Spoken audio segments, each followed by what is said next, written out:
The House That Jack Built is one of those movies that I can certainly see going down as one of this generation's best and most engaging horror films. A movie that is so full to the brim of many different snippets of things worth paying attention to that my usual approach simply wouldn't be able to give this film the justice it deserves. Pedantically going over the movie and explaining every little minute detail would be a disservice to its existence. So I won't. There's so much contained in this one film that even if I wanted to do my usual approach, this would be a well over 1 hour video. I understand that a lot of people like to watch what I make due to the fact that they don't want to subject themselves to a lot of the content that these movies contain. But if there's going to be at least one movie you watch based off my videos, let it be this one. The movie is presented as a recalling of several events leading up to a rather pivotal moment in the main character Jack's life. He's recalling 5 different instances of when he acted out on his psychotic murderous tendencies over a 12-year period, with Jack not being afraid of going into great detail of his work and how he's so proud of what he's managed to accomplish in his life. Before we jump into it, I want to thank this week's sponsor, Shudder. Shudder is the streaming service with the best selection of horror, thriller, and supernatural movies, series, and originals. From Hollywood favorites and cult classics to original series and critically acclaimed new genre films that you won't find anywhere else. Streaming uncut and commercial free right to your favorite devices. New this month is slasher comedy Vicious Fun, about a horror movie critic who stumbles into a support group for serial killers, featuring Anchorman's David Koechner and Anything for Jackson star Julian Richings amongst the killer cast. And supernatural thriller Son, where Halloween's Andy Matichak plays a mother who will stop at nothing to save her mysteriously ill young son from a cult that she believes is trying to kidnap him. And Candicia, the latest from Inside's Alexandre Bastillo and Julian Murray, about a trio of girls who accidentally invoke a vengeful demon. Shudder is also exclusively showing horror master George Romero's lost film, The Amusement Park, found and restored in 4K after being unseen for nearly 40 years, amongst a large list of other greats. Get started streaming the best horror, thriller, and supernatural content. Shudder's expertly curated collection includes must-see titles like The Dark and the Wicked, The Mortuary Collection, and Psycho Goreman, plus all of the best horror documentaries and the hit Creepshow TV series from executive producer Greg Nicotero of The Walking Dead. I've personally been using Shudder for a while myself. As well as it being a great resource for the channel, it's perfect for when I want to sit back and enjoy something new or revisit one of the classics. As a fan of horror, it's a no-brainer, with Shudder being the Netflix of horror and it having the largest, fastest growing, human-curated selection of thrilling and dangerous entertainment. So you can get started with just $5.99 a month or $56.99 for a whole year. To try Shudder free for 30 days on all popular devices, go to shudder.com, shudder.com, and use promo code BIGWILL.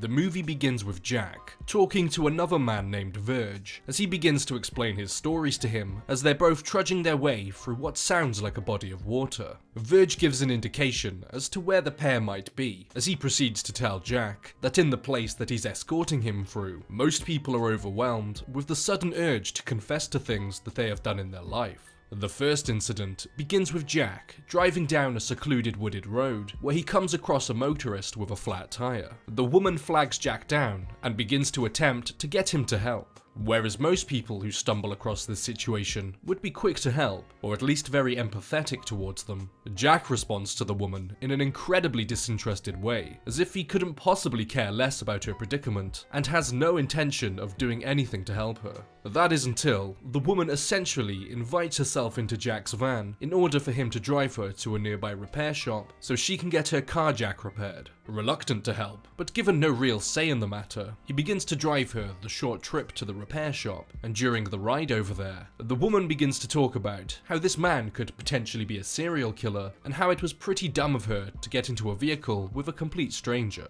She even goes as far as to comment that he looks like a serial killer, especially with the van that he has. Perhaps in an ill-fitted attempt to dissuade him, with the slim chance that he actually is one. She begins going on about what she would actually do if he were to be a serial killer, and the things that she would do to make sure that she would survive. With the woman alive and well, and not a victim of a serial killer, they arrive at the repair shop, and Jack waits to give her a ride back. And while on the way back, she brings up the topic once again, almost taunting the man at this point, as if she's poking a bear to see if it will poke back. But Jack isn't biting. To make the situation worse, after arriving back at the car, the Jack once again brakes, leaving the woman stranded, just like when he originally found her.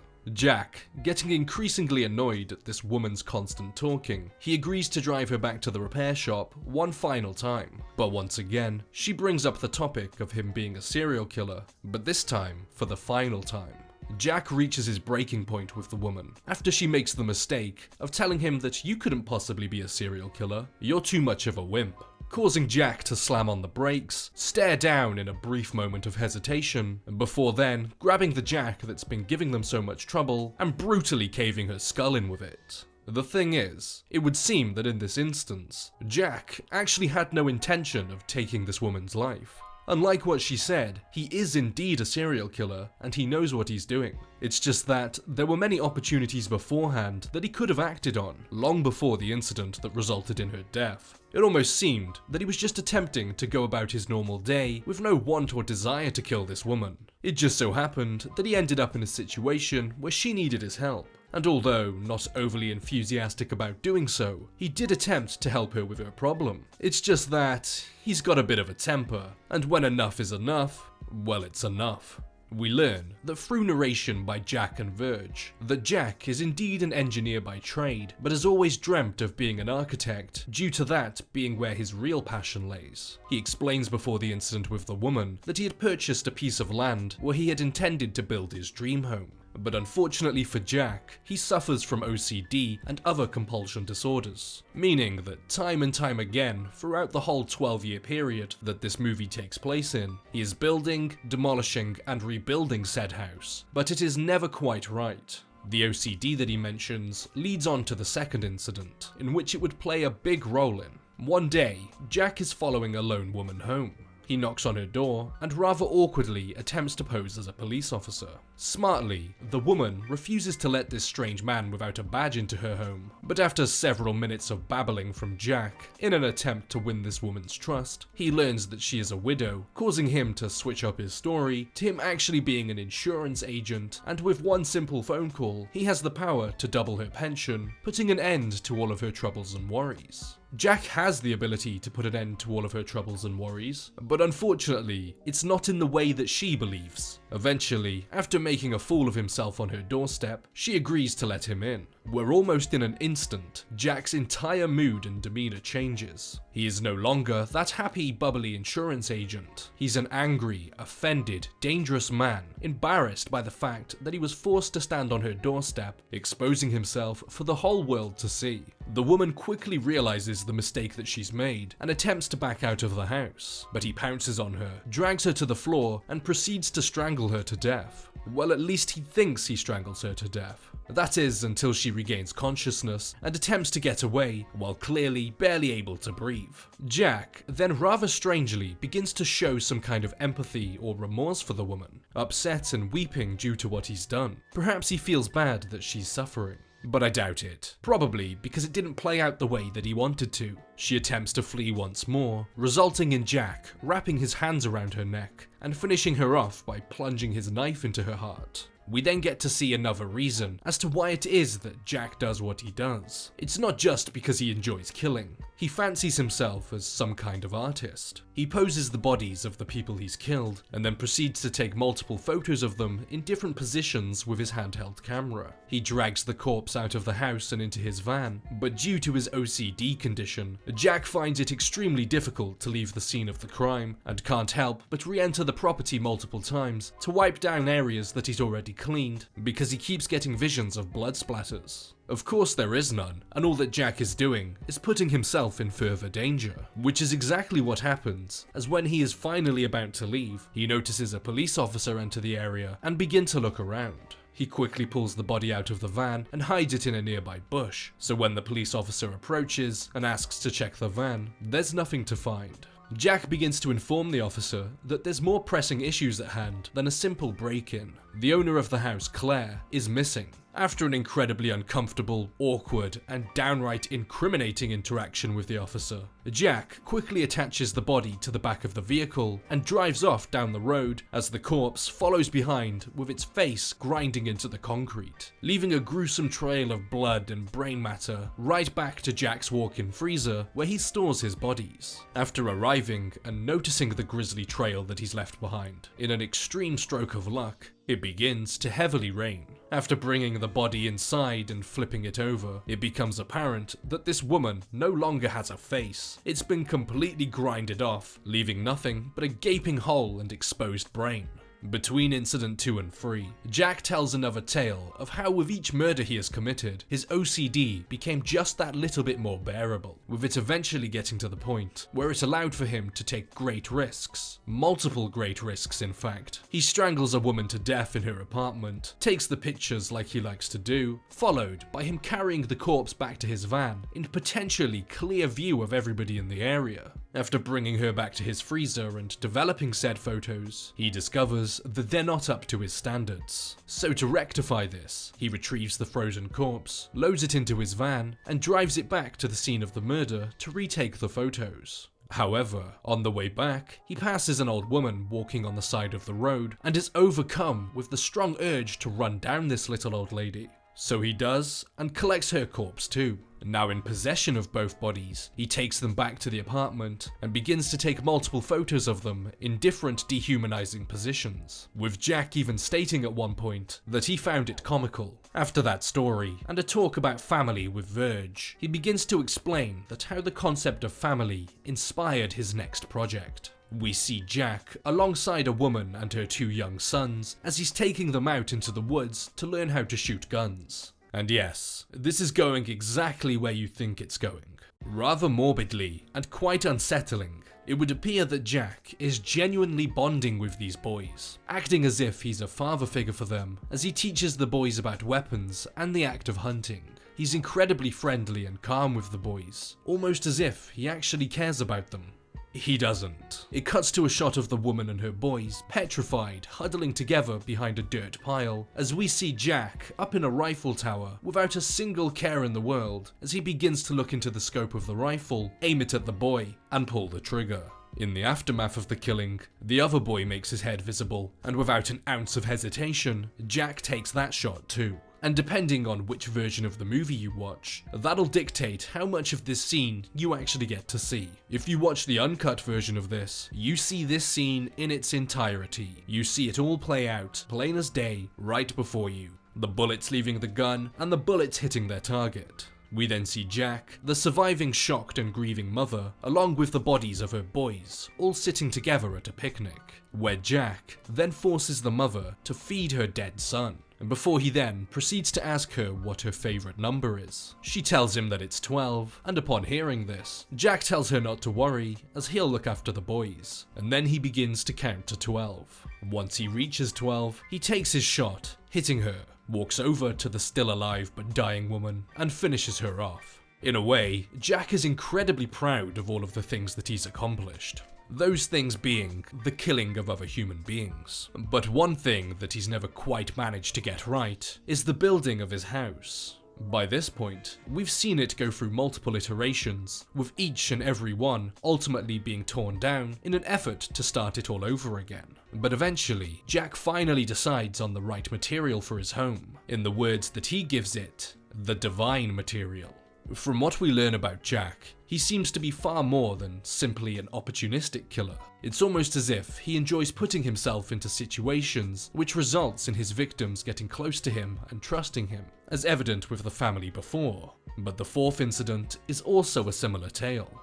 And the 4th incident uses the same technique. He seems to enjoy role-playing out these fake little stories, creating a little world for himself, before he eventually decides that the time is right. We see Jack visiting a girlfriend's house, where in this narrative that he's created, in an effort to seem safe and non-threatening as possible, he's pretending to be reliant on crutches. While at the girlfriend's house, the pair proceed to drink throughout the night, resulting in Jack getting belligerent, where he proceeds to repeatedly insult her intelligence, demean her over and over, and even admitting to straight up being a serial killer who's taken the lives of 60 people. The dispute eventually spills out onto the streets in front of a police officer, but as they've both clearly been drinking alcohol, the officer decides to do nothing about it. Even after being told that this man has just admitted to killing 60 people, he drives away, leaving the pair there together, essentially dooming this poor woman to an extremely unfortunate fate. As us the viewers know full well, Jack is deadly serious about killing 60 people, and he's about to make it 61.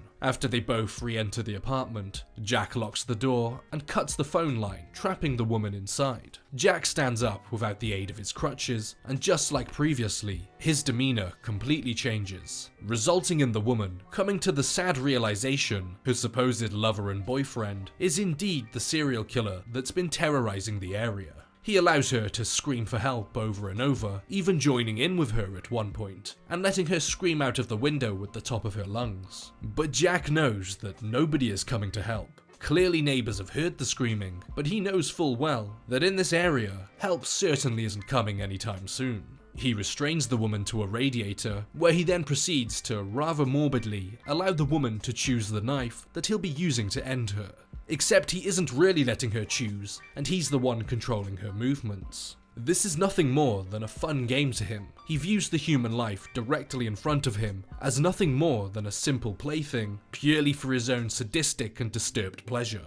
After choosing the knife, Jack then proceeds to remove both of the woman's breasts before leaving the apartment and dropping one of them off on top of the police officer's windshield as a final taunt, letting the officer know that he was this close to stopping a murder, but he didn't take the woman seriously. The fifth and final incident that Jack decides to share with us is something a little bit different to all the other killings we've seen so far. It being the final incident, not because Jack decided to stop, but final because it leads up to the introduction of the movie and where the storytelling process began.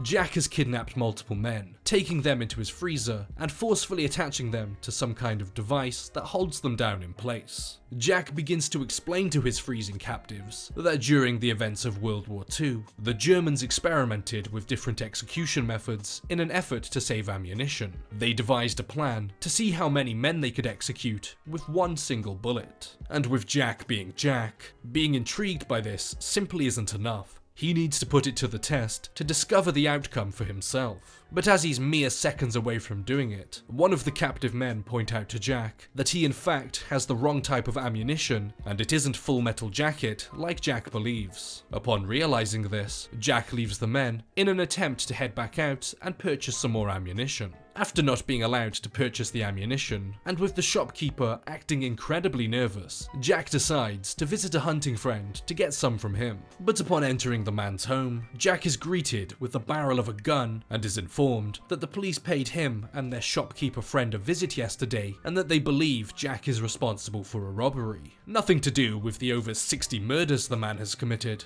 Just a robbery. So Jack does what Jack does really well and begins acting. He begins reminiscing with his old friend about their fun memories of hunting together in an effort to get the man to lower his guard. And it works. Once Jack is close enough to the man, he stands up and plunges a knife through the old man's throat before masquerading in his robe, which he uses to get the jump on the responding police officer, where he then proceeds to shoot the man down. Jack realizing that at this point, it's only a matter of time before the police catch up to him, he raids the man's ammo supply, finds the correct ammunition, and returns to his freezer. He loads up his rifle and begins to methodically line it up, just as the police begin to arrive outside. However, seconds before pulling the trigger, Jack hears a voice call out to him from behind. It's Verge, the man who's been narrating the entire story with Jack. This is when they first meet. With Jack distracted from killing the men, and acutely aware that the police officers will soon force their way in, Verge asks him, "Weren't you supposed to build a house?" Giving Jack the idea and motivation to give it one final go. but this time using the divine material. That material being the corpses of his unfortunate victims that he's kept inside of his freezer for many years. After countless tries with many different materials and approaches, the house that Jack actually manages to finish is a house that consists of all of the lives that he's unfairly taken.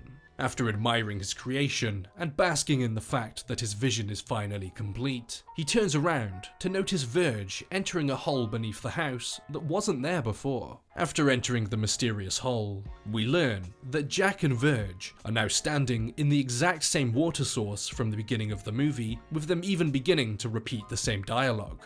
We've gone through a full loop, with Jack's final story leading him up to present times. After entering this dark and mysterious place, any semblance of realism seems to have completely floated away, along with the water beneath Jack's feet. The journey that Jack is now embarking on will be his final journey. What it very much seems like is Verge escorting Jack through the 9 circles of hell, where he eventually will meet his final resting place. It becomes apparent that back in the world of the living, Jack must be dead. However, it isn't entirely clear as to when or how Jack died. He could have died back at his friend's house when he was being held up at gunpoint, or when that police officer arrived. He could have died in a car wreck in his frantic rush to get home to carry out the experiment, or perhaps the police officers who were firing pot shots through a hole managed to get him. But I guess it doesn't really matter now, as the rest of Jack's journey won't be taking place in the land of the living. The movie begins to make a point of letting the viewer know that this place isn't anything like you've experienced before.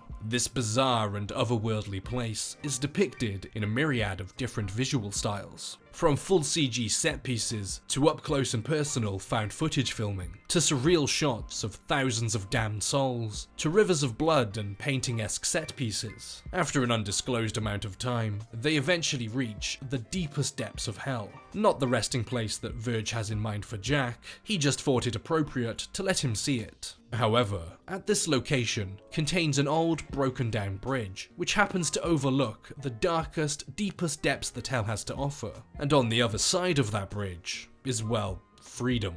Verge informs Jack that many men have tried to make it, but none have successfully managed to climb across. With Jack being the egomaniac psychopath that he is, of course he believes that he can do it. He can't do it. Jack loses his grip and takes the seemingly infinite dive into the bleakest and darkest depths of hell, where there is clearly no coming back from. Just like Verge said, this wasn't even meant to be his fate. He may have been an incredibly evil, deranged and violent killer, but this wasn't meant to be his final stop. His place was a few floors up from here, but Jack thought that he could outsmart the system. Of course he did. The house that Jack built offers far more than just a grisly, fly-on-the-wall view of Jack's horrific crimes and murderous escapades. It's a deep dive into the mind of a serial killer, which is expanded upon during the 5 incidents, as we hear his explanations behind his actions, and as how we see his character arc evolve right in front of us. The conversations and narration placed in between the events of the movie are certainly interesting enough on their own. Listening to Jack's truly disturbed mind as we begin to learn how this man thinks and how he attempts to justify his actions in his own head, juxtaposed with Verge's constant distaste but intrigue by his actions. It doesn't leave room for a dull moment in the entire film, and that's certainly a lot of praise to give a 2.5-hour movie. Before we wrap things up, I'd like to give a big thank you to my patrons. Thank you to Dom, Bort, Hunters263, Caleb Barnaby, Rebecca Pitts, Nicholas, Benz, Total Drama Rebooted, Jakey, Benji, Martin Brannan, Natasha Twyman, and Rin and Whiskey. Thank you so much for your support of the channel. There's a pretty high chance that these videos either get copyright claimed or limited monetization, so the fact that there are people out there who are willing to financially support the channel is quite frankly incredibly inspiring. The channel's also got a Discord server, so if you'd like to discuss this movie or other movies with like-minded people, there's a place where you can come together and do just that. So once again, thank you so much to my patrons, and thank you to everyone else for watching.